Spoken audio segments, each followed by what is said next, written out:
ଦେଖନ୍ତୁ ସ୍ଥାନ ଅଭାବ ପାଇଁ ଘର ଅଭାବ ପାଇଁ ଭଡା ଘରେ ଚାଲିଛି ଅନେକ ଜାଗାରେ ଅଙ୍ଗନବାଡି ଆପଣ ମାନେ ଜାଣିଥିବେ। ବ୍ୟବସ୍ଥାଟା ଚାଲୁ ବ୍ୟବସ୍ଥା ପାଇଁ ଯେତିକି ପର୍ଯ୍ୟାପ୍ତ ଅର୍ଥ ବଜେଟ ବ୍ୟୟ ବରାଦ କରିବା ଦରକାର ଆମେ ଯେତିକି ଅର୍ଥ ଦେବା ଦରକାର ଦିଆଯାଉ। ଆଗ ବ୍ୟବସ୍ଥା ଚାଲୁ ତା ଭିତରେ ଯଦି ସମ୍ଭବ ହଉଛି ଆମେ ଭିତ୍ତିଭୂମି ନିର୍ମାଣ କରିବା ଘର କରିବା ଏଇ କରିବା ସେ କରିବା ଆଗ ବ୍ୟବସ୍ଥାଟା ଚାଲୁ। ଘର ନିର୍ମାଣ କରିବା ପାଇଁ ଆମେ ଗୋଟେ ଦେଖନ୍ତୁ ଆଗରୁ ଗୋଟେ ନଳକୂଅ ଗୋଟେ ଗାଁରେ କୂଅଟିଏ ହବ ଗୋଟେ ଗାଁରେ କୂଅଟେ ଖୋଳିବା ପାଇଁ କୋଉଠି 25 ଫୁଟରେ ପାଣି ବାହାରି ଯାଉଛି କୋଉଠି 50 ଫୁଟରେ ପାଣି ବାହାରି ଯାଉଛି କୋଉଠି 100 ଫୁଟ ଖୋଳିଲେ ବି ପାଣି ବାହାରୁନି ବୁଝିପାରୁଛନ୍ତି ତ। କିନ୍ତୁ ବଜେଟରେ ବ୍ୟୟ ବରାଦ କୂଅ ପାଇଁ 50,000 କି ଲକ୍ଷେ ସେଇ ଲକ୍ଷେ ଟଙ୍କାରେ ତମେ ଖୋଳିବ ଲକ୍ଷେ ଟଙ୍କାରେ ଖୋଳିଲେ 25 ମିଟର ବାଲା ଖୋଳି ଦେଇ ପାରିବେ 50 ମିଟର ବାଲା ଖୋଳି ପାରିବେନି 100 ମିଟର ବାଲା ତ ଆଦୌ ଖୋଳି ପାରିବେନି।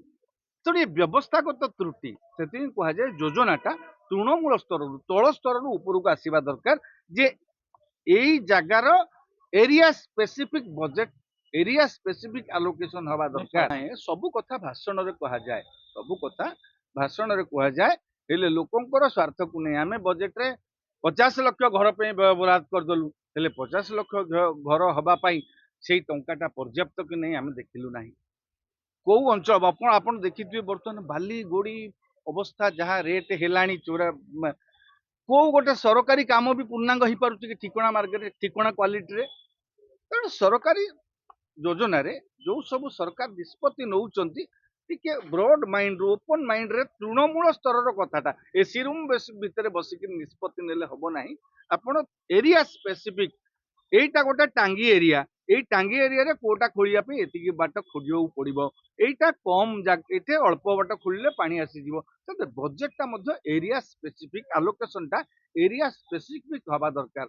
କୋଉ ଗୋଟେ ଅଙ୍ଗନବାଡି ଘର ପାଇଁ କେତେ ଟଙ୍କା ଦରକାର ଆପଣ ପୁରା କରନ୍ତୁ ଗୋଟେ ଟାର୍ଗେଟ କରନ୍ତୁ ଏ ବର୍ଷ ଆମେ 50ଟା ଅଙ୍ଗନବାଡି ଘର କରିବୁ 50ଟା ଆଗ ସାରନ୍ତୁ ଆଉ ଯୋଉ 300 କି 1000 ଯାହା ଅଛି ଭଡା କରି ଚାଲିଥାଉ ତା ପର ବର୍ଷ ଆଉ 50ଟା କରିବୁ।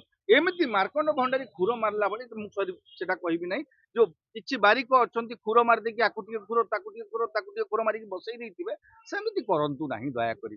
ଆପଣ ଟାର୍ଗେଟ ଓରିଏଣ୍ଟେଡ କରନ୍ତୁ ପ୍ରତି ଜିଲ୍ଲାରୁ ଆମେ 5ଟି ଲେଖା ଅଙ୍ଗନବାଡି ଘର ସାରିବୁ ପ୍ରତି ଜିଲ୍ଲାକୁ 5ଟି ଲେଖା ଆଲୋକେସନ କରାଯାଉ ସେଇ 5ଟି ଏ ବର୍ଷ ସରାଯାଉ ତା ପର ବର୍ଷ ଆଉ 5ଟି କରିବୁ ଆଉ 25ଟା 50ଟା ଲେଖା ଅଙ୍ଗନବାଡି 100ଟା ଲେଖା ଅଙ୍ଗନବାଡି ପାଇଁ ଆମେ କରିବୁ ବୋଲି ଆଲୋକେସନ କରିଦେବୁ ପର୍ଯ୍ୟାପ୍ତ ଅର୍ଥ ନଥିବ ଲାଭ କଣ ସେଇ ଘର ଅଧା ଉଠିଯିବ ପୁଣି ପାଣି ପବନ ଖାଇକି ସେ ଭୁଷୁଡିଯିବ।